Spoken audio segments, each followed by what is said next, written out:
Hi, y'all. We're back. Thank you so much for joining us. We've got the A team here again, and this episode is being brought to you from the Russell, a unique hotel experience in Nashville, Tennessee. It is absolutely amazing. It is by far the prettiest boutique hotel that East Nashville has. You've got to check out the stained glass windows. They're absolutely beautiful, breathtaking. You've never seen anything like it before, seriously.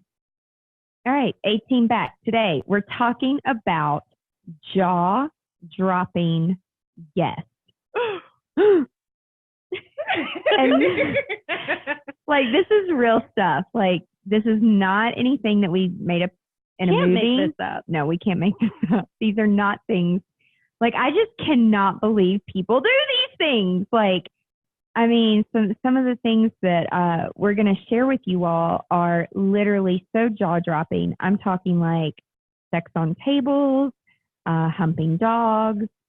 We're talking about people peeing on a floor nude. Cocaine off the toilet seat. Yep.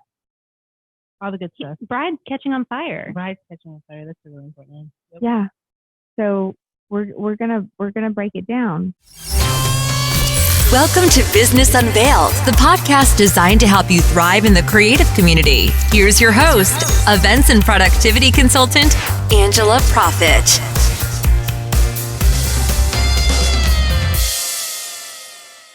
Hi, y'all. Thank you so much for tuning in to this episode of Business Unveiled. Expert tips and secrets from top creative industry professionals, where we take you behind the scenes of our past experiences in the creative industry and share with you what we have learned from them and how they have made us stronger. This podcast will help you grow a productive and profitable business to launch you into success within the creative industry. How should we jump in? I feel like I need to go first.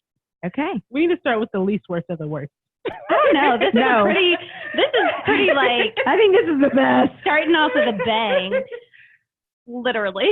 And so to process this story, I'll just start with, this happened a few years back, and this was my first wedding I had ever worked with Angela. I had started my internship, and I've been working in weddings and events for 8 years now, and it's not like you were a newbie. Yeah, and I just wasn't expecting this, and it didn't scare me away or anything, but I kind of left that wedding with is this real?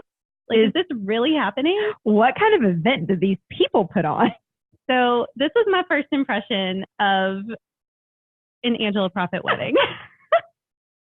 And so this client, oh gosh, where do we even start? They were very young, and they had a huge bridal party, all young people. I feel like some of them were even still in college, hadn't graduated yet.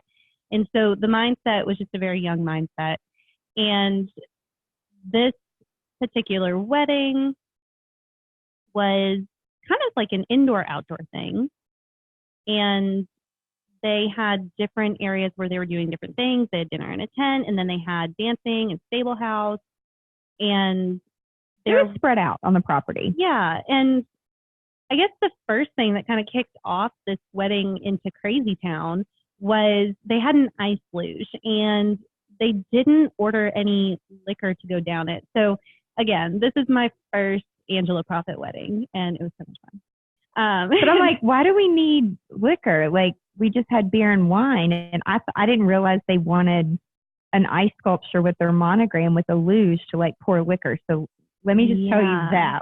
That went over my head. So yeah, so we ended up calling a liquor store down the road, and I think I picked up 10 handles of Jaeger. Oh, and gross. They started just shooting Jaeger down the ice luge. And what's the word we like to use? Turnt. They got real turnt after that.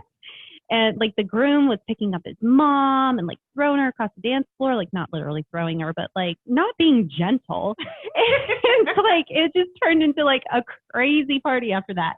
And I guess just to say it, there was this couple Well, before we get there, I'm radioed by a team member who said, I need you to come over into the stables. There's a situation. And this particular stables, we had them dancing on the inside, and then there were tables outlining the outside. And there was a wall in between, but still open air. Right. Porches. Right. And I'm like, I was in the middle of something important because I remember radioing back and say, can you not handle it? Like, what's wrong? I'm not trying to be rude. I just was handling something else. And she's like, no, I need you to come now. And I'm like, oh my God, what could really be wrong? And so I wasn't privy to the radio information, but what you didn't have a radio? Well, I probably had one, but I don't recall saying that. But what I do remember is turning the corner and just seeing this couple on the table, like banging. I can't even say it like politely. They were doing just it. having sex at the table. And I'm just like, oh my God. And not only are they having sex at the table, there's some drunk dude at the table next to them puking his brains out on the ground. And so they're having sex at a table with a giant pile of puke next to them. And the bride's mother is standing next to her car that she pulled up to load things up and witnessing all of this. Mind you, this is a very prominent family in this area that we are working in. And where everyone knows everyone. Exactly. And we had done several other weddings and events. And that's the reason we had done this one. And I mean, we would never say anything to anyone about what was going on, but it didn't end there. Oh no, it didn't. I was man. Well, if they want to do it and make fools of themselves, I don't really care. I just walked away. I'm like, I don't have time for this. If they want to do this, they can do this. And then one of my team members got really upset. I'm like, oh, she was freaking out. Go get the venue person. This is not our venue. I'm not in charge of this. So I guess he comes down and tells them what? And he just doesn't really care. He's like, well, I can't remove them from the property. Like, there's nothing I can do. And he didn't seem concerned about it at all. And this particular team member was just coming out of her skin. She doesn't work with us anymore for many, many, many, many reasons. But it's, you have to pick your battles. So someone did end up saying something to them, and then they moved it to behind a building. All they did was relocate. They ended up, so there's like a smaller stable house where the dancing was happening and where the first incident happened, and then they moved behind the larger stable house near the tent where people were, but weren't at this time because they were all dancing. And I remember it was me and two other team members, one of them being the one who was flipping out over it. It's like, what if something happens? I'm like, she's like, what if she gets pregnant? There's consequences to making stupid decisions. Choices. And so we round the corner because we're going to pick up something from one of the locations, and some things just can't be unseen in life. And that was one of those moments. And they were, just doing it again, going at it, having fun old time. And so they eventually, I think, noticed that people were seeing them do this, and they caught an Uber, but they were like... They left in separate Ubers. They did? They did. Well, they were waiting for it, and they were not detached at that point. They were still going at it. They got into separate cars. And it turns out, after speaking with the bride's mom after this wedding, that I guess that the guy was really drunk. The girl wasn't, and she really liked him from school or something. High school. Yeah, high school. And she was like taking advantage of him. I think it's great. Was so weird, but it's like a crazy story that no one would ever believe, but it actually happened. It did. We're here. We are here to tell you.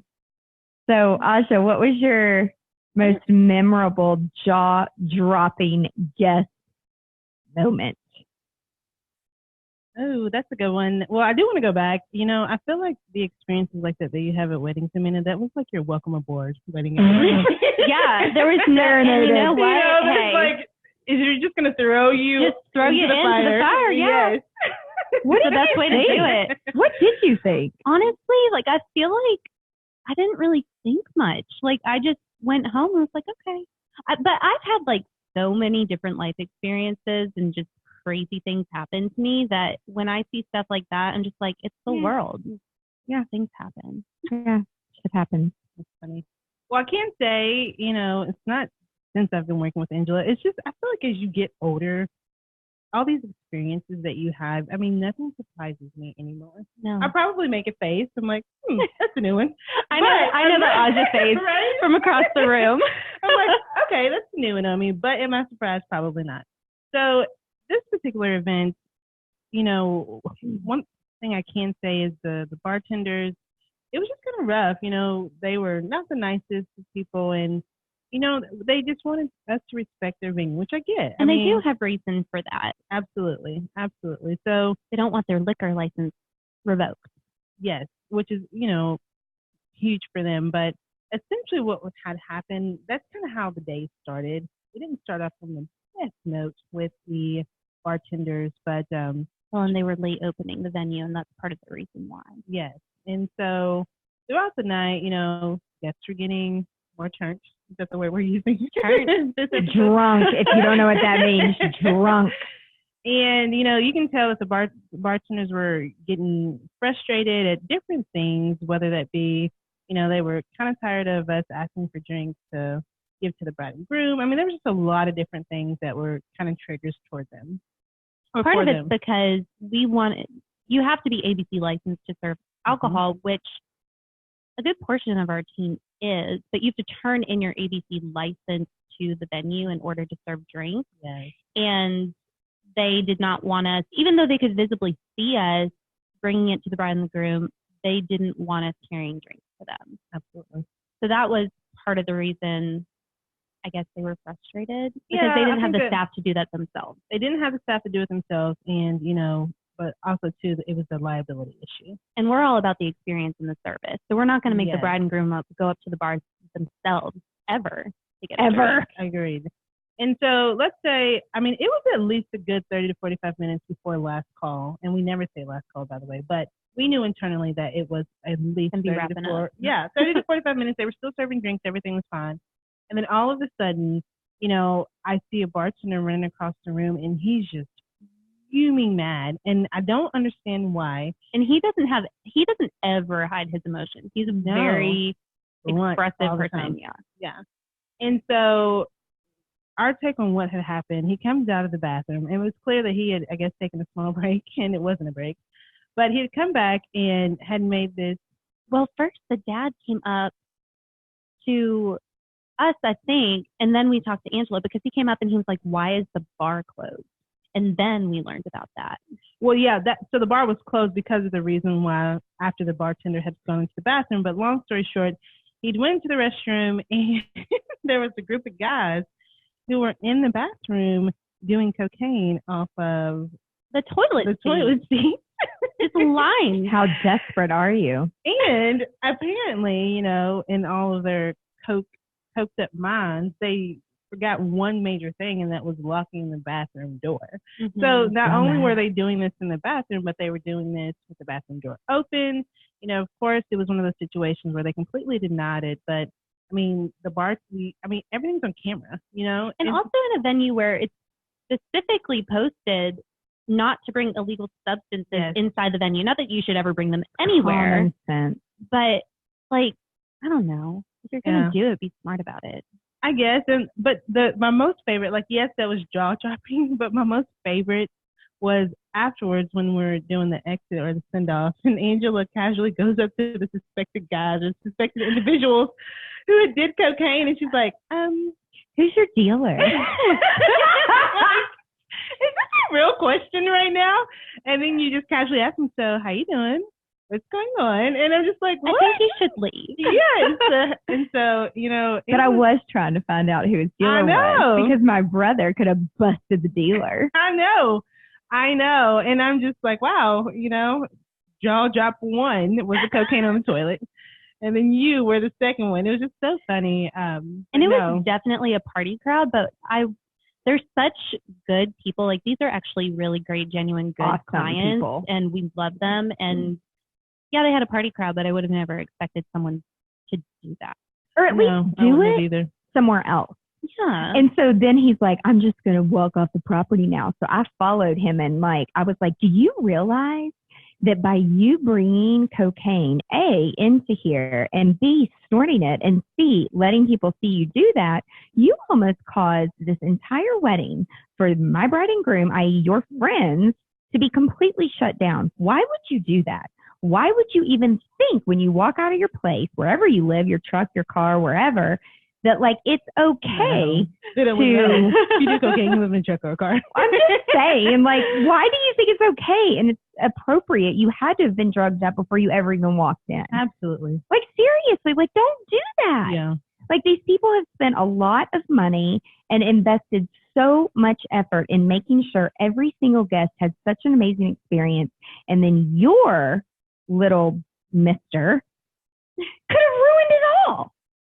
I mean, and what would they do if there wasn't like a planner there who could genuinely be nice and like talk them down off the ledge?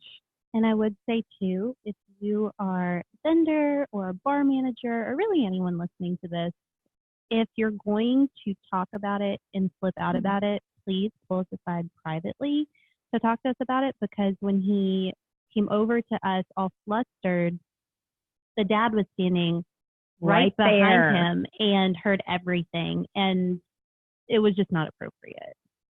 No, it was bad. Just in the way that it was delivered, it just wasn't something that he needed to hear. No, I do agree with that, but in that same respect too, I'm glad that he did at least come to us first. He could have very well called the police. Oh, absolutely. Right. You know, which he had every right to do. And that would have been a whole nother situation in itself. You know, cops showing up and sirens and busting weddings. It's not a good situation. So, yeah, probably a jaw-dropping moment that you know, I'm not surprised, but I'm like, that's a new one on me.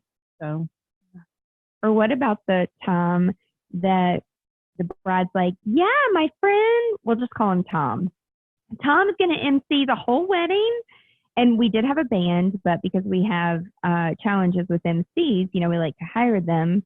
And so she's like, no, my friend has a great voice, and just put everything on the timeline that you want him to say, and he'll be great. He'll say it. So Tom apparently doesn't like to speak in front of people. Why would you volunteer your friend who doesn't even know and not inform them? Well, and we had his email because we emailed him the timeline. And then when I go up to him and he's eating his dinner and I'm like, it's time to start. And he looks at me like deer in headlights, like I have 10 heads or something. And I thought he was kidding. I'm like, you are kidding, right? Like, you do know that you've been volunteered to like MC. And he's like, no, I don't. So we're walking up onto stage and he's like being a good sport. And he's like, I think I'm going to pee in my pants. Like, I get really nervous in front of people. I don't like to speak in front of people. I'm like, do I have the right Tom? Like, maybe I should just check. So I go and I ask the client, like, that's your friend that you want to MC? She's like, yeah. He has a great voice. Well, you know how some people, like, they sing in public, and like that movie, Coyote Ugly, she shuts her eyes and sings, and she has a beautiful voice, whatever. Like, it was that kind of a situation, but he doesn't like to talk in front of people. And he's like sweating, and then he's like, I have a new baby, and I really need to be over there with my wife, like making excuses. And I'm like, well, I don't know what to tell you. Like, I'm not dressed to MC, and the band's definitely not doing it. So here's what you're going to say. And I'm just like pushing him out. And he did say a few things. And then he was talking, and then I stepped around the corner, and then I turned back, and he was gone. And the microphone was laying on the ground where he had walked off. And I'm like, are you serious? And so there were only like a few more things to announce. And I think I ended up doing it. You did. I did. I ended up doing it because I'm like, oh my gosh. He was just done. He was done. I think he went and vomited because he was like so nervous in front of people. But again, another jaw-dropping moment of a guest where I'm like, why don't these people communicate with these people? Like, it's just really bad. Really bad. What's something else? fire? We had a client catch on fire. Did. This was, gosh. So we had a client who had a sparkler send-off, and not only did they have actual sparklers that you hold, but also the really pretty, we call them sparkle fountains that come from the ground, and you get really pretty pictures with them. And they're actually carried out by a pyrotechnic company. And so there were a lot of people at that wedding, and we got everyone outside, and people, it was the night before New Year's Eve. And so people were very drunk. You know, they didn't have to be anywhere the next day, so they were not holding back. And so handing drunk people sparklers is always kind of a scary moment, because you're handing intoxicated people sticks of fire. And I can't tell you how many times myself and our team members have had, like, especially at winter weddings, like holes burned in our gloves and like our hands singed because people just hand you hot sparklers after they're done with them. So now we get buckets and we fill them with water, and we tell people, please put your used sparkler in the bucket to avoid that. So pro tip on that. But what happened was there were so many sparklers, and a pile of them had gotten set down, and one of the guests, who was very drunk, picked them up, and like 50 of them. Yes, it was 50, more than a handful, and lit them. And it was at the moment when the bride and groom were walking out to do their exit, which would have been and still was very beautiful, but was also could have been very dangerous because he picked them up, lit them, and then dropped them. And well, she knocked him out of his head, because when we opened the doors and they went to run out, his elbow. Well, I think he noticed, like, oh my God, this is a lot of fire. And he threw them down. As I'm literally screaming as loud as I can, no! You know, like the slow moment where it's like you're grabbing somebody and you're like, don't do that. And it just all happened so fast. Yeah, so they got caught up under her dress, and Angela, like, saved the day because she grabbed them and her dress started to unravel. So like her dress didn't cinch too much except for the underneath. So if you were looking at it from the outside, you really couldn't tell. But all of the tulle under her dress just started to unravel, and she was very drunk too. So she thought it was funny. Yeah, but there's videos of it where I'm like screaming like at the top of my lungs, like, stop, like, don't move.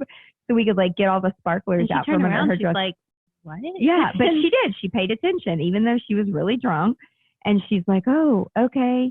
And then the next day, people are sending us videos. Yeah, and you see in the video, Angela walking across with this fireball, like taking it away. And then not only did that happen, but where we were, the road was supposed to be closed off. And the van. Yes, there were supposed to be barriers up. And they had a beautiful vintage car that they were going to do an exit. And as soon as the pyro guy hit the button for the sparkle fountains to go off, that only lasts 20 seconds, by the way, this van drives through and like completely ruined the shot. Not a pretty van. No, it was a minivan. And like he stopped and was waving at everyone. And we're like, what are you doing? This ain't your parade. Keep going. Oh my gosh. But there were supposed to be barriers up, and someone on the security team just didn't do their job. Didn't do their job. So there was a fun one too. Yeah. So now when people set sparklers down, like I don't like to get, so if there's 200 people, we don't like to get 200 sparklers. We might get 120 because usually some people leave before the end of the night. But even at this last one, we had 2 new interns, and, you know, I forgot to tell them, like if I'm passing out the sparklers, which often it's not me, it's someone else because I'm doing something else, then I like guard them with my life, like they're a child, like a newborn, like you can't touch them. Like you're only getting 1 sparkler. By the way, that's the second time I've had someone do that at a wedding. And like this groomsman actually like caught on fire. You just shouldn't do things like that. There's consequences. But anyway, I lost my train of thought. And I think it's funny to talk about it now, but I know in the it wasn't funny then. You were like 0 to 100 real quick. Yeah. But no, I mean, but I get it. Like it's a safety issue, right? And like Totally. I don't know. It's just it was very scary, and We don't like sparklers. Yes, we're having fun, but that fun can quickly be over, especially when there's a huge fireball. And luckily, a worse situation was avoided, and everyone was okay. But it could have been much worse. Really bad. Really, really bad. Another jaw-dropping moment is when you have a guest / friend of the bride and the family who is paying for everything because they can, and they think that they can just kind of do whatever they want, but it doesn't really work like that. Like there's rules in place for a reason. And so this guest brought in their own alcohol, which you can't do at most venues anywhere, because if they have a liquor license, again, it's a liability, right? So this client brings in all this alcohol and like kind of showcases it out in front of people. And so, of course, the venue person comes over and says to me, hey, I don't want to upset that guest, but we really can't be having that. And so I'm like, I just kind of play dumb. Like, I really didn't know because I really wasn't paying attention. I mean, there's a million things going through our heads on an event day, but it was brought to my attention. And so in a nice professional manner, I went over and said, you know, there's a policy here at the venue for liability reasons. We're not supposed to bring in outside alcohol. So if you want anything, you can go to the bar, but I would definitely just put that away. And basically I was telling the guests, like, go into the bathroom where there's no cameras and drink what you want. But like, just, you can't have it out like this. And she was not happy. And this was also someone that you were familiar with, because this is a life cycle client. We've done many events with they knew me group of people very well. And we're all very familiar with each other. And so it made it even more difficult and challenging, because I think that she felt like she was, I don't know, like, how would you put it? She at one point thought you were recording a conversation. Well, yeah, she was like, why? She's like, Angela, I paid for all this. Like, why can't I bring my own alcohol in here? And I will mention the alcohol that some of the guests had and the alcohol served to the guests was two different, I guess, like super premium to like just the normal, I don't know. Tier alcohol. Yes, very different tiers. And I get it. I totally get it. But again, like, rules are rules, and like, you can't just be doing it outright in front of other people. It's just disrespectful to the venue. And yeah, she got really upset with me and was like, why are you telling me? And so finally I was like, can we go into the back room? And like, I just took her behind closed doors and I was like, look, the venue person is breathing down my throat, and like, they're going to stop the party and tell everyone to leave if you don't put up your stuff. Like, and then she's like, well, can't you do something? I mean, don't you have a relationship with these people? Like, why can't I just do what I want to do? And I'm like, I think you've had too much to drink. Like, oh my gosh, like, just go downstairs and have fun with the guests. And she did go down for a little bit. We were upstairs, like, cleaning up, tidying up, doing some work. And I was taking a picture of lotion on a couch, and she comes up. There were a few people up there that were talking, and I had like taken a picture, walked away, and then I went back over to the couch to pick up the lotion. And she turned and she's like, are you recording our conversation? I'm like, why would I record your conversation? And you know how really drunk people, like, I guess some people get paranoid, and I'm just like, no one's recording your conversation. Well, I think it was the two-way radios. Oh, that's right. And so we were, you know, as we do, corresponding over the two-way radios. And in addition to us doing that, and then you taking the pictures right next to her, I felt like this particular client thought we were recording, you know, visually and like on audio, her conversations that she was having with her husband, family members, whatever.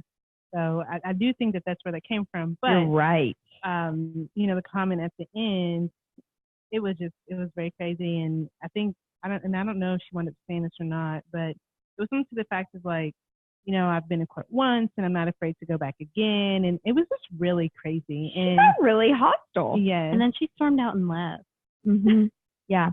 But we've done more events since then for them. Mm-hmm. And I think that when people just have a little bit too much to drink, they just get a little bit out of hand. And so the point to that, I mean, it was, again, I was just kind of like jaw drop floored, but it's like, I don't take things personal. You never know what's going on with people. And it's like, I would never act like that, but like, I guess some people do it. And I'm still like shocked sometimes at, what people end up doing. So it was a little crazy. So what about the wedding party at a hotel? Are we talking about four-legged wedding party? So not only have we had, like we were talking at the beginning of this episode, some crazy wedding party members, we've had some crazy four-legged friends. Yes. Well, even wedding party, because the whole reason that we went up there in the first place is because the wedding party trashed the room. Such a mess. And someone had said, we normally don't go up into where our couples are staying unless we're like decorating the room. Well, housekeeping said that it was too much of a mess for them to go up there. And we're like, are you serious? I guess we should go It clean the was room. so gross. And so we went up there, and it was a pet-friendly hotel, and they had 3 dogs up there, 3 small dogs. I think there were 4. Were there 4? Yeah, there were 4. I just remember 2, and then one like really timid dog that looked like it wanted to bite everyone. But so we're cleaning the room and like wrapping up, and these dogs are just watching us this whole time. And the poor things, like they've been cooped up in this room. Like a lot of their owners / moms and dads are from out of town, so they don't have anywhere else to stay. And it's just a small hotel room. It was a suite, but like for a dog, it's a small area. And so we wrapped up cleaning, and we look over, and the dogs, I guess, decided to cure their boredom or something like that, and we're humping each other, like going at it. Like, yeah, it's not only humans, it's dogs too. It's something about wedding weekends. I don't know. It was we like both of our jaws just like dropped. Like, what? Okay, puppies, calm down. Maybe housekeeping didn't want to go in there because they were afraid of the dogs. Maybe. I don't know. The room got clean. Did you all pull the dogs apart? No. Oh, you so fast. I mean, Asha, you know my run-ins with dogs. Amanda gets bit over here. I got bit this year, and it was a little dog, and it's so mean. I have a little dog. He's a sweet dog. He doesn't have We love our dogs. Did she pull Lily and Pepe apart when they were like, rawr? She's like, I'm not touching your dog. Ever since I got bit, I am not interfering with their communication. No thanks. Their puppy talk. Any final thoughts on just jaw-dropping moment? I think that when crazy things happen, you just have to remember that humans are human, animals are animals, and some things are out of your control. And you just have to roll with it, and life goes on. Don't take it personal. And, just wrapping up, jaw-dropping situation. Say that 5 times. Jaw-dropping, jaw-dropping, jaw-dropping. Say it once. Jaw-dropping, jaw-dropping, jaw-dropping, jaw-dropping. Angela, I think you should share some light on, how to prepare for some of those situations. And, I mean, you can't really prepare because, I mean, I don't walk into an event thinking, oh, I hope to see 2 humans having sex today. There is always something. Like, you can walk in and say, you know what, today's going to be a great day. There might be something crazy happen, but you can never predict what that crazy thing is going to be. And when it comes, you're like, okay, here it is. So my thing is like with situations like that, when they do happen, and I mean, you can go in thinking, okay, like I need to not prepare for the worst, but like what can you do like to be on the more proactive side of that and not so much on the reactive when things like that happen? Well, it's exactly that. don't react. Just stay calm. And stay calm. Seriously. And you can't control what people do. Can't.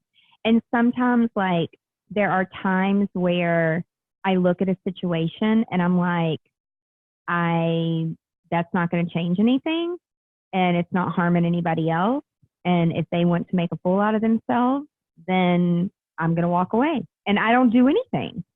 Just like the whole sex thing. So many other things going on that are just so much more important that people's decisions, if they're not harming someone, then there's no need to interfere. Yeah, you got to pick your battles. And again, like, stay calm, stay professional, like, don't act like a crazy person, like, don't stoop to their level. And half the time they're drinking or they're on drugs. And, you know, you're hired as the professional to maneuver these situations. Exactly. And people are trusting you that if something does, heaven forbid, come up or happen, you are there to handle it, and you've got to know how to react. And it's hard if you've never been under pressure like that, then you don't really know how you're going to react or what you're going to do. But maybe you'll think back to this podcast and think, like, you're not alone. Yes, stay calm. No one's dying. Things could be worse. You can either walk up and be professional, or you can walk away. And I will say, like a little bit ago, we talked about a lady falling and a guy busting his head open. I mean, we have just had to call 911.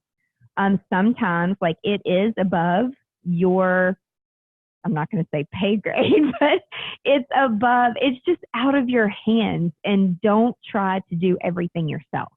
Like, you're not Superman or Superwoman, although sometimes people think that we are perfect and we can fix everything. Just try to remain calm and professional. And remember that there are people there to help, that you don't have to do it alone. Amen. I agree. Amen. That's really great insight. Well, so our next episode, I feel like we need to continue this jaw-dropping moment. I feel like I have to make the noise. And I feel like we should also share on the business side just some internal team jaw-dropping moments where it's like, you know, when you've been doing something for so long and then people come into the industry or into your space and they're just young, fresh, new chickens that are so excited about chirping around. And then really it's just like, did you just say that? Are you really did that just happen? Is this real? Yeah. Is this real? And it's like the older I get, the younger our interns get, and they just really don't know. Different world. They just don't know. And honestly, I mean, quite honestly, I'm more surprised by, you know, the interns and potential team members that we have doing these things, just because we do set the expectation and they are fully aware. Yes, when they're drunk, you know, their inhibitions are lower. They're there to party. They're there to party. I mean, and we come in with that mindset knowing that, but when it's our own team members and they know the expectations, that's the most jaw-dropping. Through the floor. Right? It doesn't just stop at the floor. It's through the floor. Yeah, through the floor. So we'll continue this on the next podcast, talking about some internal buzz. So thanks so much. You'll have to tune in next week to Business Unveiled, where we will be sharing some behind-the-scenes stories of team-dropping moments. Thanks so much for listening, and have a great day. Bye, you all. Bye. If you found this podcast helpful, please share it with your friends. And I'm so very grateful if you leave a review. Be sure you are a subscriber so you never, ever miss the juicy details of Business Unveiled. Also, be sure that you are part of my email list. And if you're not, sign up today at angelaprofit.com, where I share valuable resources and exclusive products with only my subscribers. Now, before I go, I want to ask you, if you have a story or a product to share with the creative industry, please let me know. To be considered as a guest on Business Unveiled, visit angelaprofit.com and submit a podcast guest form. Until next time, remember to stay productive and profitable. You've been listening to Business Unveiled with Angela Profit. Join us next time as we share our experiences to help you be more productive and profitable in your creative business. For more great resources, visit angelaprofit.com.